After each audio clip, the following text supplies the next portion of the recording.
Cell phone records are revealing what happened just hours before a Colorado mom went missing. We have more on the Kelsey Barrett case and what an Idaho nurse told police. Hundreds of jobs could be headed to one Spokane neighborhood. Construction is set to begin on a new industrial park. Listen up, foodies. Inlander Restaurant Week kicks off today, and so does our own week of food guests here on KREM 2 Morning News.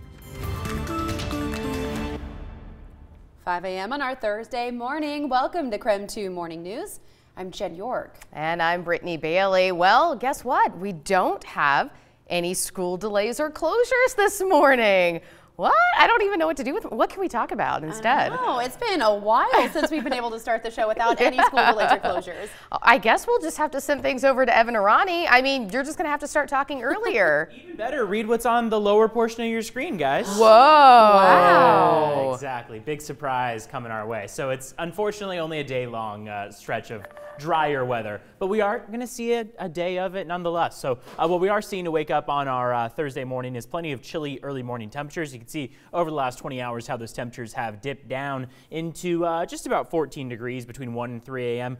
We jump back up to 17. We're back down to 15. I'd be willing to say that over the next couple hours between now and about 7 a.m. we're going to continue to see those temperatures drop by a bit. So as we take a look at those wind chill temperatures, when you factor in those wind speeds, you can see we're only at 8 degrees in Spokane, 6 in Coeur d'Alene, and we are 1 below 0 in Deer Park. Portions of the southern Palouse are seeing slightly warmer temperatures in the 20s. Same situation out toward Okanagan County, where Omak is at 23 degrees, Wenatchee at 25 degrees. Now here's that day planner. We've got a little bit of that patchy morning fog to see clear out as the day goes on. The sun, as it comes out, will do a good job of help burn out that fog.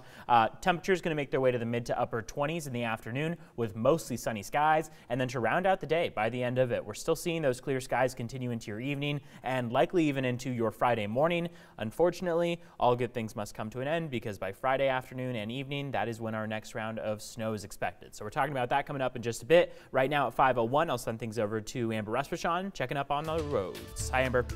Good morning. Well, we're taking a look outside at I-90 in Division right now, where we are seeing the most traffic at 5:02. So if you are going to start your morning commute and you drive through this area, you are going to be alongside other drivers. But other than that, we are seeing clear conditions. So normal speeds across the board, and it looks like most of the snow that we got yesterday has melted away, so you shouldn't run into any problems weather-wise. That's all I have for now, so I will go ahead and send it back to the studio. Amber, thank you. A newly released affidavit is revealing more about the gruesome death of a Colorado mother and what happened leading up to it. Patrick Frazee faces multiple charges in the death of his fiancée, Kelsey Barrett. Prosecutors alleged Frazee blindfolded his fiancée before hitting and killing her with a baseball bat. That information came from Frazee's former girlfriend and Idaho nurse, Crystal Lee Kenny. The Twin Falls woman agreed to testify against Frazee as part of a plea deal for tampering with evidence. Kenny told police that Frazee convinced Barrett to wrap a sweater around her head and guess the scent of candles before he murdered her. Newly released cell phone records also provide a timeline for her death. They show Frazee's phone was connected to a tower near Barrett's home between 1 and 4:30 p.m. on Thanksgiving Day. That is also the last day Barrett was seen alive. The records also show that Frazee called Kenny and his mom during that time. Kenny says Frazee called to tell her to come to Colorado because she had a mess to clean up. Kenny says that is when she knew Barrett was dead. She says when she got to Barrett's apartment, she saw blood everywhere, including on the walls and items that belonged to the couple's 1-year-old daughter. The affidavit also shows Frazee wanted Kenny to take Barrett's body back to Idaho, but she refused. Instead, Frazee moved her body into a tote and put it in a trough on his property to burn, according to that affidavit. Authorities have not released an official motive in this case, but Barrett's parents believe it was because of a custody battle for their daughter. It is 5:04 now on this Thursday. A new industrial park is headed to Spokane's Hilliard neighborhood. It could bring hundreds of jobs to the area. KREM 2's Kiera Alfallen is live in Hilliard this morning to tell us more about the Esmeralda Commerce Park. Good morning, Kiera. Yes, good morning. Well, in about 4 months, construction on the new industrial park is supposed to start right across the street from the Esmeralda Golf Course just south of Wellesley. Now, this park will be about 22 acres in size and is supposed to include high-quality concrete tilt buildings, wide sidewalks and roads, and LED lights as well. Currently, the plan is to have about 6 buildings in the park that serve as manufacturing, distribution, and wholesale facilities. LB Stone Properties will be behind construction, and a spokesperson says the company is excited to bring new family wage jobs and the best employers to a largely populated area of Spokane, saying this part of Spokane could use an economic boost. An estimated 1,000 jobs could be coming to the area thanks to the Esmeralda Commerce Park. Now, a spokesperson for LB Stone Properties says that first building and the streets are supposed to be finished sometime this year. That's all they know so far this early for the timeline. I'm live here in Hilliard. Kiara Elfallen, KREM 2 News. Kiara, thank you so much. Exciting news. Sure. 5:05 now. Well, nearly 1 million University of Washington medical patients may have had their personal information exposed. UW leaders are notifying 974,000 patients their medical files mistakenly became accessible on the internet. Well, doctors say the files contained information about tests, including HIV tests, but not the results. They say the files had little or no healthcare information. Again, these files did not contain medical records. They did not contain any financial information. They did not contain any Social Security numbers. Therefore, in the absence of the financial information and Social Security numbers, we believe the risk of identity theft is very low. Leaders say the files could have been seen on the internet from December 4th through the 26th. They say it was due to an internal human error and not a cyber attack. Patients affected are in all 50 states.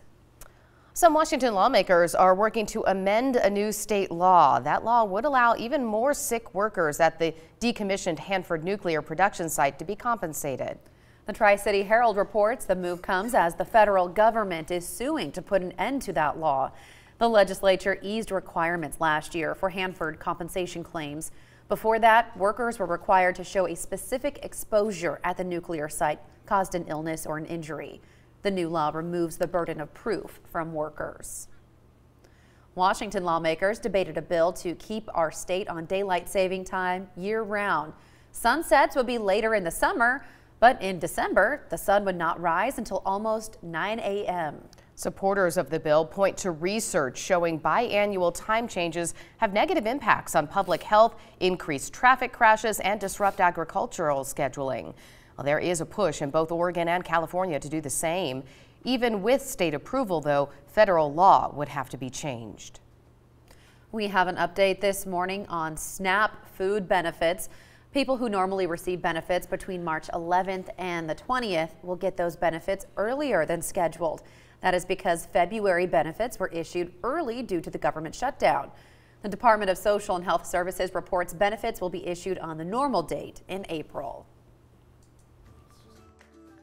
We have kept silent for so many years about our experiences, but when people began to deny that the Holocaust ever happened, we realized that we couldn't keep silent any longer. That was just some of the testimony Oregon lawmakers heard. They are considering a bill to require schools to teach students about the Holocaust. The bill is in honor of a Holocaust survivor. He died last year when a driver hit him in Hillsboro, Oregon. He was a prisoner in Nazi concentration camps and used his story to push for Holocaust education in schools. Many students also spoke in favor of that bill at the hearing. The effect of not providing decent Holocaust education is seen throughout school. Kids constantly joke about Nazis and Hitler, and as a Jew, this is terrifying. If the bill passes, the law would take effect during the 2020 to 2021 school year. Coming up on 509, Inlander Restaurant Week kicks off today. Now, Restaurant Week actually runs for 10 days until March 2nd. It happens throughout Spokane and North Idaho. This year, 107 restaurants are involved. Restaurants feature a 3-course meal with a fixed price of either $21 or $31. You can choose which restaurants you want to go to based on price, location, or cuisine. There are plenty of different options, from gastropubs to bistros to ramen houses.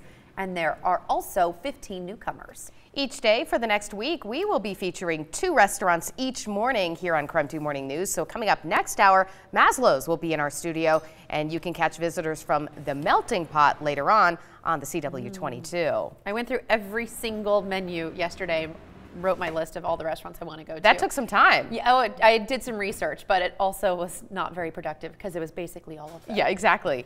A reminder, 107. There's a lot of good I don't know options. how you choose. There's something for everyone, though, Yes. that's for sure. Time now coming up on 5:10 on this Thursday. The Pacific Northwest is known for earthquakes, but it may seem like we haven't had one in a while. One researcher says that may be because we're on a break. Samsung just released several new gadgets, but the shape of one of them has a lot of people talking. And we get a break from all of the winter weather that we've been seeing through the month of February, but it's not going to last too long. I'll let you know what to expect for the remainder of your week coming up.